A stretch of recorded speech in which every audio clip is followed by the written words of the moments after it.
Hello? Melon, Yeah, you know how I'm only playing Destiny for like 2 years? yeah. What's that weird forest thing that Ikora mentioned? So, you know what a forest is? I'm not that stupid. No, but you know what a forest is? Oh yeah, a bunch of trees. Yeah, so it's not that, and it's infinite.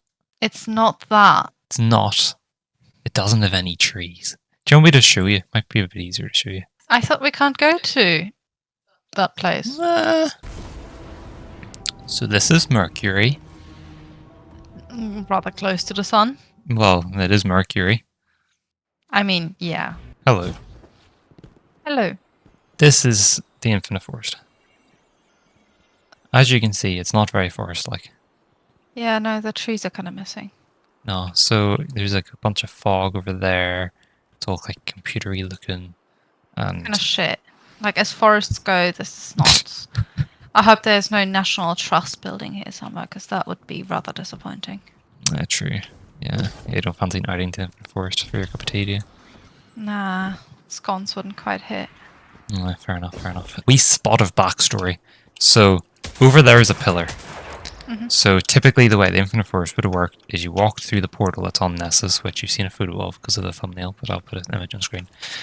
You walk through a pillar, so you come out, then there's just a bunch of platforms with auto-generate, you walk along a path, and then you go into another pillar.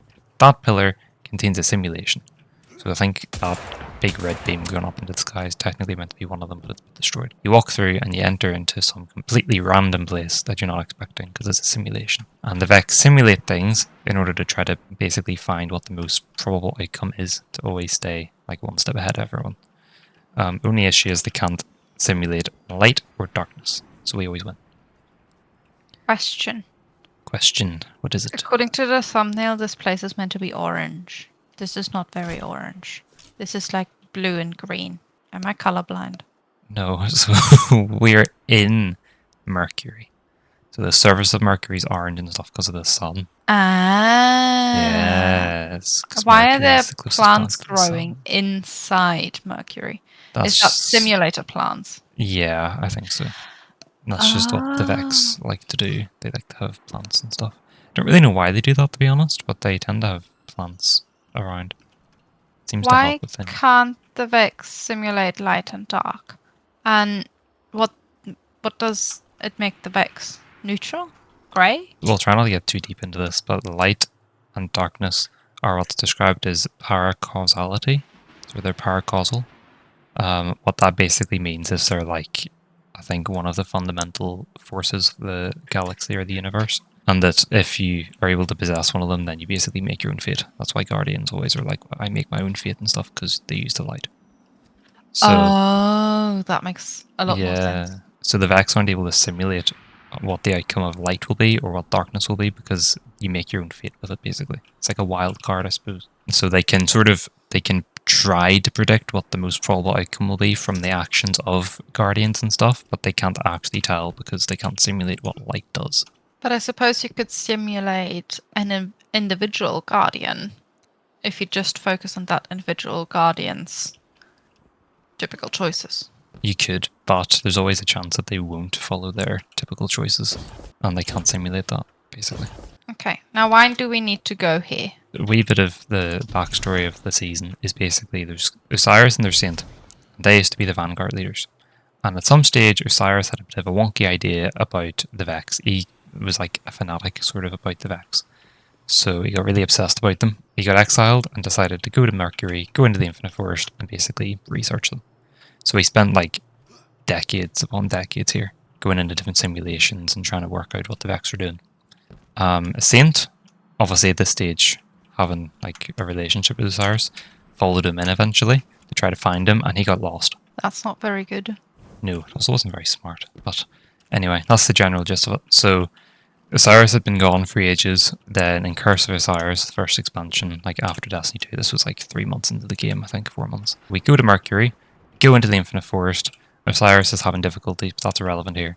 And from that point onwards, we basically have contact with Osiris. Basically, Mercury's ignored for like 2 years, and then Season of Dawn appears. And if you want to look at my screen, you can see what Season Dawn was. So it's got Scene 14 on it, It's season 9 as well. Where does it say that? Somewhere. Season 9. You got scene 14. You've got a bunch of different things happening. The sundial. You've got Save a Legend and all this.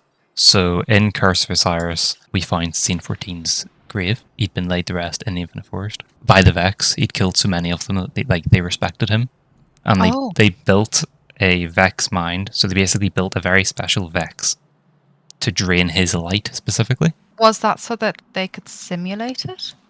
No, that was literally just to kill him because he was causing that much hassle. Why didn't Osiris cause hassle? Why was it only Saint? Because Osiris was there for research purposes. Saint was there to rescue Osiris. So Osiris didn't kill Vex? Or the Vex didn't attack Osiris? Osiris is smart. Basically, Osiris is a scientist and Saint is a soldier. Not to say soldiers are stupid, but soldiers basically go with the intention of warfare. Scientists go with the intention of research.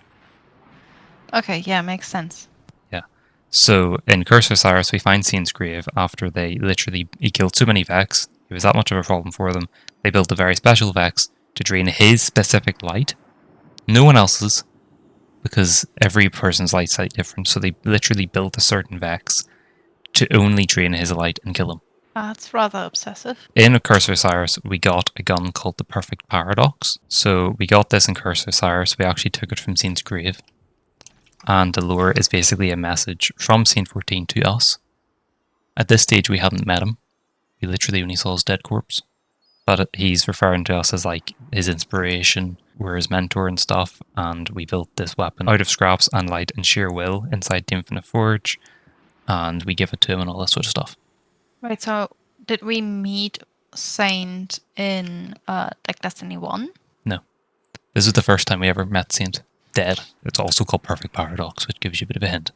So after we got this, we went to the Infinite Forge, which was on Mercury, and built the shotgun. This is all ignored until then Season of Dawn, a couple of years later, at which point the Cabal basically find the sundial, which is one of Osiris's like creations, the time travel, to try to find Saint and rescue him. But they want to use it to rewrite time, so it's they won and all this sort of stuff, but we'll ignore that. Basically, there's now a time travel machine. That sounds rather ominous. What does? Time travel? Yeah, he made a time travel machine. Huh. So it's called the Sundial. Our first outing brought us to a very young Saint 14 on Mercury, but he was very, very young before I think even he'd confessed his love to Saint and all, or Osiris and all this stuff, and he'd no idea who we were and stuff. After we saved him, we then give him the Perfect Paradox and show him like the city and stuff, and then we leave. Was he aware that we're from a different time? Yeah, we told him. So that completes the loop of we give him the shotgun, he dies with the shotgun, we pick up the shotgun, build it, give it to him, he dies, we pick it up, build it, give it to him. A loop, right? Right. Yeah. Yeah. Second outing with Sundial brings us to the same place where he died and his grave was, only at this stage he's still alive and the mind that they're building to drain his light is being built. Okay. We go, we kill the mind, save his life, and then we book it out of the Sundial and stuff. He then stays in the Infinite Forest but comes out normally. So he doesn't use time travel, he just exits. So he then appears like a week or something after we do our time travel shenanigans. But for him it's been like 3 or 4 years. Okay. Yeah, so he saved his life. Whip. Awesome. So that's where like this season stems from.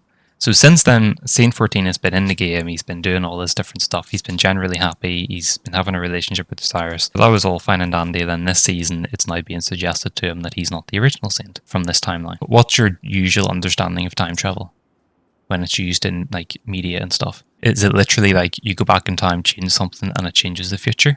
That, or you are already living in the future where you've already changed the past.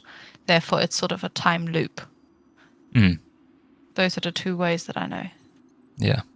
So at the time of Season of Dawn, it was assumed, and pretty much looked like it was, that we did the time travel where we went back in time and changed something, and then we came back and we changed the past. Okay. But everyone who was involved with like basically Saint dying and all this stuff knew. So he came out of the Infinite Forest, but everyone sort of knew, like, yes, he had died. Okay. Now, it looks like there's some sort of timeline thing thrown into it where we might have went to the wrong timeline or a different timeline and rescued somebody else's scene 14. That wouldn't be good.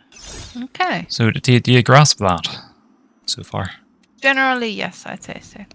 Good, good. Next thing is that Mercury got abducted by the witness, along with Titan, Io, and Mars. Okay. And since then, they haven't been in the game. Obviously, we're standing on Mercury now, but that's because it's a crystal map, and they sort of don't abide by the same rules. So Mercury's gone. As you know, Mars came back with the Witch Queen and stuff. You've been to Mars, you've seen that. So Savathun brought back Mars is the idea currently. Titan also is back. You played that season. Yes. Not really sure how that happened, but there's a few different theories behind it. Io and Mercury still haven't appeared yet. The issue that we currently run into, we don't have Mercury. Like, we've no way to access it. And the Infinite Forest is literally Mercury. Like, we are standing inside of Mercury currently, so there's no way to get here. So now we have to find it, I suppose? Yeah, something like that. So somebody suggested that there's a part of a raid, delightful raid, where you have to like move planets around your room and stuff, and people think that's how Titan came back, so we might have to do the same thing to get Mercury back. Interesting. So now we just need to figure out how to get here. Yes, so do you grasp that then? Is that fairly decently explained? Yeah, I think that makes a lot more sense now. Thank you very much for your little lore. Thank you very much, Melon. Greatly appreciated.